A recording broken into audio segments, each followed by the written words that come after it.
since Erin Bates recently experienced difficulties giving birth to her seventh child. The Bates family has kept fans informed.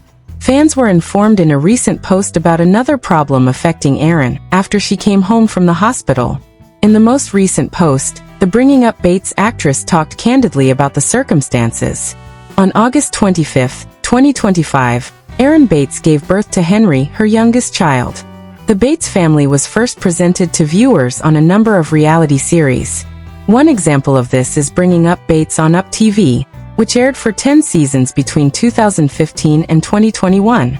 Fans had the opportunity to meet Gil and Kelly Jo Bates together with their 19 kids on these shows. Gil and Kelly Jo's third kid and second daughter, Erin Bates, recently made news when he gave birth to her seventh child, Henry, in August. The family also disclosed that she had been dealing with issues at the time, and they asked followers to pray for them. The family, particularly Erin's husband Chad Paine, has been updating supporters on the issue on social media during this period. Chad just provided some encouraging news. Erin's test results were positive, indicating that she was making progress toward recovery. Since then, Chad has shared another update that shows Erin when she got home. Erin was pictured in the car, and Chad and Kelly Jo were seen holding baby Henry in a carrier. Erin was seen in the first picture carrying her newborn while in a wheelchair. Erin described the circumstances in a caption. Erin mentioned her leg problems as she began by saying, "After almost 3 weeks in the hospital, I have never been so thankful to finally head home to our babies." Erin and other Bates family members maintained a cheerful attitude during the share, adding, "We don't have all the answers yet, and I still don't have function in my right leg." Erin, however, maintained her optimism throughout the ordeal, writing, "We are choosing to count every blessing, especially the gift of being together again." As Erin's health progresses, the family will probably provide further updates. In closing, she said, "Your prayers have carried us through and mean the world to our family." Family members have also been expressing their support for Erin in the comments section. She also made it a point to thank fans for their support at this time. Fans also left supportive comments, with Whitney Bates writing, "So happy for you." Tiffany Espenson added, "We are so happy, praising the Lord." As she recovers, many promised to keep praying for her and her family. Some comments included, "Amazing with such a difficult week for all of us. So happy this miracle is happening. God is good, Erin. You look beautiful. Praise the Lord. We will continue to pray. So grateful for this news. God bless you. Praying for complete healing. So thankful. Still praying for you to completely recover and for your sweet family." Is Erin Bates wheelchair-bound after being released? There is a peculiar hunger in the modern gaze. The sudden ravenous appetite for the moment when a public person becomes private pain. A camera catches the fracture. The headline stamps the wound, and the internet like 1,000 small hands pokes at what was once a life in the space between hospital curtains and the first grocery run back home. Rumor mills begin to churn. They ask the same blunt question with different tones. Is she okay? What happened? And the cruelest, simplest one. Is she wheelchair-bound? This is not reportage.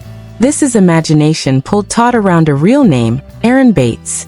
A persona known to many through reality television and family narratives.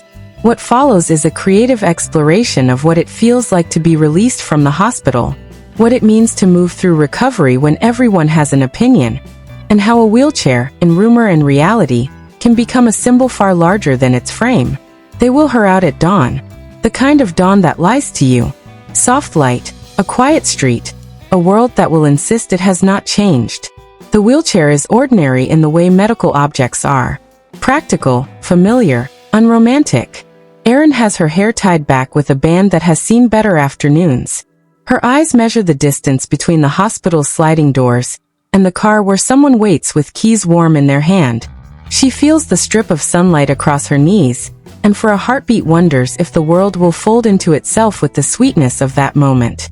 The camera of course finds it. It is waiting where cameras always wait at thresholds, and thresholds are where stories collect. Fans will watch the footage or images or snippets stitched into a montage of compassion and speculation. Commentators will talk about courage. Trolls will talk about publicity. Somewhere in between, someone will conjure the question that sells more than sympathy. Is Erin Bates wheelchair-bound now that she's been released? Let us make one thing clear before the narrative tangles itself into a rumor. The word wheelchair-bound does a surprising amount of work for the minds that use it. It implies permanence and limitation. Bound. The term straps possibility to a single fate like a noose. Those three syllables forget the way human bodies ebb and return. How recovery can be a season, a series of regressions and tiny triumphs, not a single final verdict. So we step into a different register, not accusation, not fact-checking, but close observation. A creative imagining of the next weeks and months, held tenderly like a fragile cup. The hospital release is ceremonial in its mundanity. There is paperwork, a stack of instructions with fonts chosen to be kind but not gentle, and a nurse who makes the mistake of treating Erin as an object of concern rather than a subject of agency. Take Paine as directed, the nurse says. Limit weight-bearing on the left leg if you can. Erin nods, processing the language like a person reading a foreign menu. Parts of it familiar, other parts oddly thin. At home, the house smells the way houses of long partnerships smell. Coffee grounds, lavender soap, a faint residue of someone else's presence. The living room seems both alien and right-sized. The couch that once offered bouncy afternoons now asks a different favor. Erin sits in the wheelchair beside the couch and surveys her rooms like a captain reviewing a ship he has not sailed in months. There is a blanket folded over the armchair, a stack of magazines, a plant that seems to have learned to lean toward the window. Outside, kids ride bicycles. A neighbor MS his lawn with a machine that sounds like a contented beast.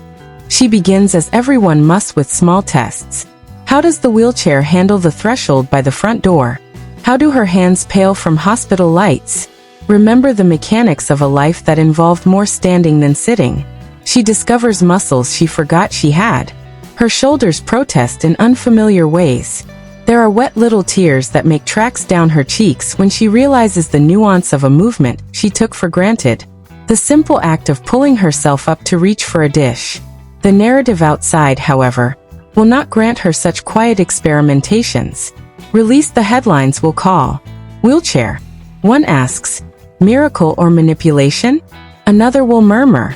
The first week is logistical ballet. An occupational therapist schedules a home visit. Clipboard in hand, cheerful like a volunteer at a bake sale. She measures counters, places sticky dots where reach should be, and asks Erin to demonstrate the motions required for easy bathroom access. A physical therapist arrives and becomes a kind of cruel sculptor. He measures her gait, then folds patients into exercise plans. Every step is cataloged in an app. The wheelchair becomes a tool among many, a mode of rest, a vehicle for safety, not a verdict.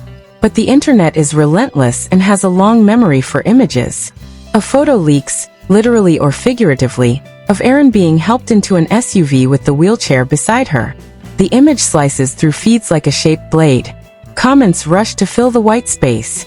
Prayers, speculation, an avalanche of shorthand diagnosis from strangers whose medical knowledge stretches no further than a Google sidebar. The word bound appears in at least one headline. Somewhere else, a stranger tweets, "She's always liked drama." Another posts, "This is heartbreaking." Reaction is not monolithic. It is scattering light within Erin. Emotion is more granular. There is gratitude threaded with anger. There is the practical knowledge that things can be both better and worse than they appear. There is the private realization, the thing no headline can ever hold, that the body remembers its own history, and that history is not always fair. The wheelchair in the hands of media is a metaname for decline, for vulnerability, for spectacle. In Erin's hands, it is an instrument of reclamation. She learns to steer, to use the brake with a confidence that arrives slowly. She takes the long way to the mailbox at first, then the short way, then the long way again because she enjoys the weather. Her arms develop a quiet strength. She meets other people who use wheelchairs on the thread of their days. A woman with a sharp laugh who runs a small plant stall. A teenage boy who teaches her to pop a wheelie in an empty parking lot. A retired teacher who writes letters and insists on speaking in metaphors. They become a small constellation orbiting each other in shared experience. This is the part of the story that rarely makes the headlines. Instead of capitalizing on weakness, Erin posts quietly about practicalities, arranging an accessible ramp for the side door, finding the right cushion for pressure relief, the subtle joy of a cashier who knows how to make eye contact with someone seated. These details are improvisational and intimate, and they make the wheelchair less a symbol and more an everyday object. Fans respond the way fans always respond, with a flood of concern and gifts. A basket of warm socks, a stack of crossword puzzles, an offer from someone who can build a ramp. It is surprising how much warmth arrives in the form of mundane things. Care packages are not cinematic. They're absorbent. Hand towels, compression socks, an audiobook subscription. Social media fills with prayer chains and genuine advice, and some of the worst takes you can imagine. The world is generous and cruel at the same time. Through it all, Erin keeps reminding herself in thoughts and in short-clipped social posts that there is a difference between being in a wheelchair and being defined by one. "I am not my injury," she writes in the half-light of a Sunday morning. Comments flood with hearts, and under the hearts a few cruel ones. There is always a few cruel ones. If this were a linear story, the next chapter would be the comeback montage. The reality of recovery, however, resists such tidy edits. There are days when pain makes all movement a negotiation with a stubborn deity, when even the soft scratch of a pencil across paper feels Herculean. There are days of progress. The first time she stands with assistance and doesn't feel like a puppet whose strings got tangled. Days when she walks for 30 seconds holding a counter and celebrates as though she has climbed Everest. Erin starts a small journal, the kind of cheap spiral notebooks that end up in the bottom drawer. She writes lists, physical therapy appointments, medications, dreams, small wins. It becomes an act of witness. It is private and also a map she can show to friends when the world feels too loud. On a page she writes, "Today stood for 45 seconds. When my cat attacked my sneaker, I burst out laughing. Felt human." These are moments of sweetness, an intimacy that is impossible to create. The wheelchair turns into a place to relax in between tasks. But the press loves a single image, a frozen plane of meaning, and that is where she writes. Sometimes sitting by the window, feeling the sun trace the shape of a day. They frequently display the chair and attempt to tell a story around it. However, individuals exist in the liminal spaces, the pauses between notes and chapters, in their chaotic lives. Even the most basic things can give rise to rumors. A single casual statement magnified into a worldwide assertion, a caption that was misunderstood, or a badly angled shot. After being released, being wheelchair-bound turns into a statement that travels over platforms like ink. The more dramatic the wording, the more people will pick it up. Outrage is favored by algorithms.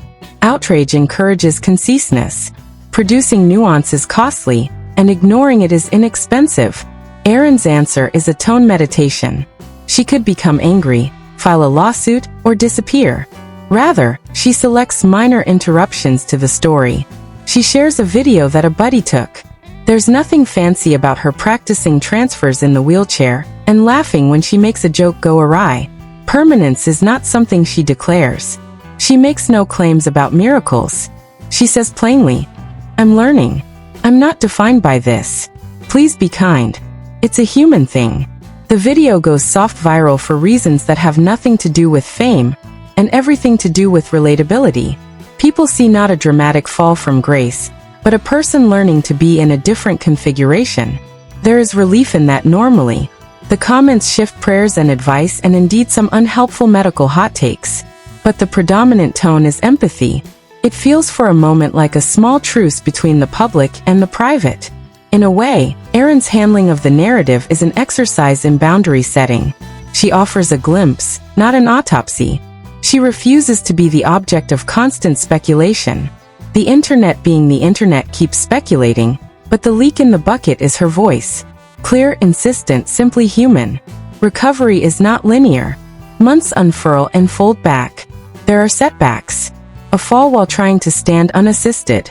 A day when pain spikes and forces every plan to paper thin. There are hospital readmissions that are brief but terrifying. Scenes that thrust Erin back into fluorescent corridors and the sterile smell of disinfectant. Each setback becomes grist for the rumor mill. Relapse. Someone cries. Wheelchair forever, says someone else confidently and cruelly. But a more accurate ledger of the time shows a different truth. Small recoveries, incremental shifts. A physiotherapy app flagged a 12% improvement in leg strength after 10 weeks. Erin drives short distances again using adaptive equipment for the vehicle. She negotiates stairs with a brace and a careful choreography. More importantly, she learns to accept help, to ask for it, and to give thanks for it in ways she didn't before. At a charity event months later, she appears briefly, leaning on a cane rather than a wheelchair. There will be photographs and commentary. Some will crow that she has walked away from her difficulties. Others will note with a sourness that tastes like bitterness, that she used drama. Few will parse the nuance that she used a wheelchair when it was safe and smart, and that later she used a cane because her body allowed it.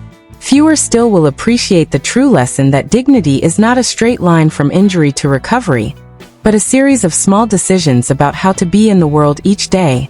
The word bound remains problematic. Language shapes thought. When someone is described as bound to anything, a bed, a chair, an illness, it becomes easier to imagine them immutable, to forget the truth of human adaptability. Erin's story, as imagined here, resists such language. She is not bound. She is negotiating. She is learning new strategies for living. She is in many days tired and in others incandescently joyful. Friends notice the change in different ways. Some remark on the way she laughs easier now. Some notice a sharper focus, a pared-down sense of priorities. She crafts daily habits that thrift time. Morning stretches, a bowl of turmeric-laden porridge, an hour of breathing meditation. The body, which had felt like a traitor during the worst days, begins to feel like a complicated ally again. Her public statements become less frequent and more intentional. She speaks about accessibility in an interview, not as a lecture, but as a call to common sense, ramps, thoughtful restroom layouts, sensitivity in language. She refuses to turn her experience into a brand, and yet she cannot stop it from being co-opted. Instant think pieces appear about how stars monetize suffering. In response, she publishes a short essay about the absurdity of being expected to be both vulnerable and marketable all at once. It is candid and sometimes funny. People appreciate her honesty. There is a scene in the middle of this speculative arc where Erin attends a fundraiser for a local disability center. She arrives with a small entourage of friends and a cane tucked discreetly near her wrist. The room is warm and full of people who have lived through similar stories. At a table, she listens to someone describe the difficulty of accessibility in rural neighborhoods. She feels an affinity and a rising clarity. The wheelchair she once used is now part of her history, one step in a longer narrative. She helps plan a campaign to raise funds for ramps and adaptive sports equipment. It satisfies an urge to make something systemic out of the deeply personal. Moments like this complicate the reductive headline. They reframe the narrative around agency and advocacy. The wheelchair, once the object of rumor, is now a tool that catalyzes action. In truth, this is how many recoveries function. Personal pain becomes a portal for public purpose. And yet the internet, with its appetite for brevity and spectacle, never fully relinquishes the tidy line. A rumor resurfaces. Erin Bates seen with wheelchair again. The headline intends to slam a period where there was a comma. A fan tired of the cycle writes a long post in measured language cataloging dates and context, and pointing out the cruelty of insisting on permanence. That post spreads in corners of the web where empathy still holds sway. Others continue to complain. Discourse is never a single voice. At home, away from cameras, things are quieter. Erin practices a routine she has learned to call soft strength. Gentle exercises, a cup of tea, time spent with friends who do not ask for updates like an exam. She learns to drive in the rain again. One of those small triumphs that feels like a reclaiming of ordinary agency. She walks into the kitchen without announcing it, and nearly cries with the ridiculous joy of being able to open a cupboard by herself. These are not the things that make headlines. They are the things that make a life. The story's ending, if one insists on endings, is not a triumphant one-size-fits-all redemption. People do not always return to the body they had before. Some do, some do not, and many live beautifully in the middle. Instead, the ending here is a recalibration.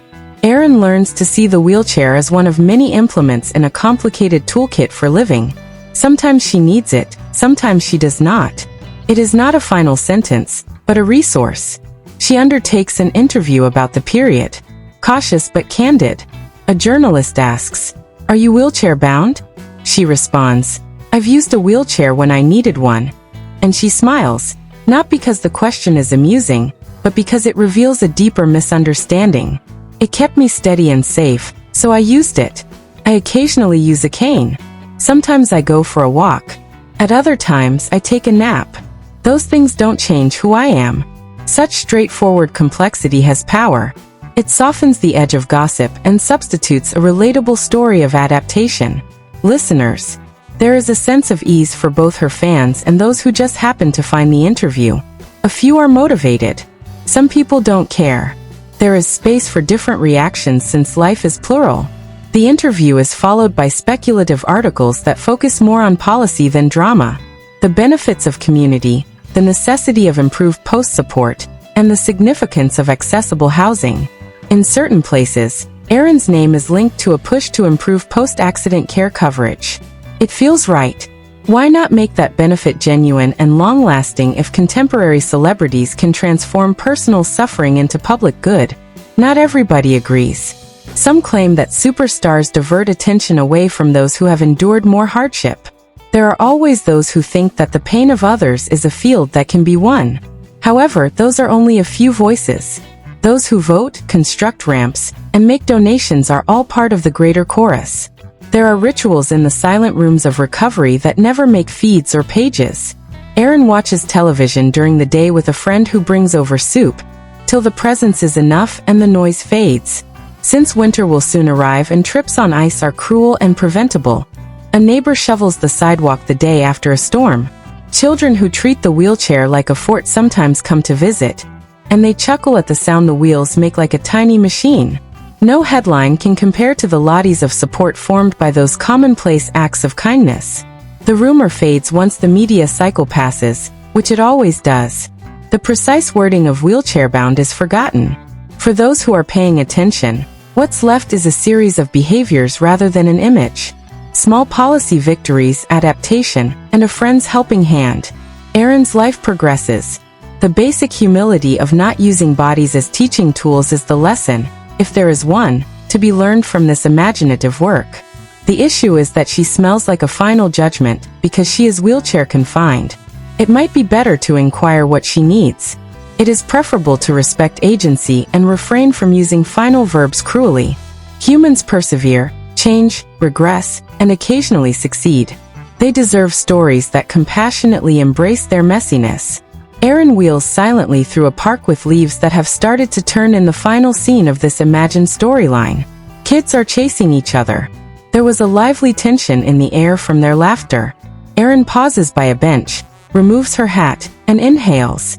The world is stubbornly lovely, she thinks as she watches a dog chase a ball, not for the cameras but for herself. She glances at her hands first, then down at the wheelchair beside her. One does not define the other. Both are components of a complex ongoing existence. Using a cane this time, she stands up and walks cautiously to the bench. To steady her, a buddy reaches out. With a smile, she continues, slow and steady. It's a promise and a jest. She takes a seat, covers her knees with the blanket, and observes how the leaves are affected by the sunlight. It's not the end. It's a pleasant interlude between breaths. This imaginative work has been a reflection on the language that molds our imaginations and the recovery of rumors. Wheelchair-bound is really a question masquerading as an answer, despite the fact that it sounds like an answer. Such a neat encapsulation is not appropriate for the real human experience. If anything needs to be said definitively, Erin Bates is not characterized by a hospital release or a single mobility aid in the realm of this fictional story. Whether she is walking, using a cane, or in a wheelchair, she is constantly moving, smiling, or experiencing pain. What it means to be alive in public is constantly being negotiated. The chair is not a doom, but a chapter. And the person who points back is the true tale, the one that counts, not the thing that people point at.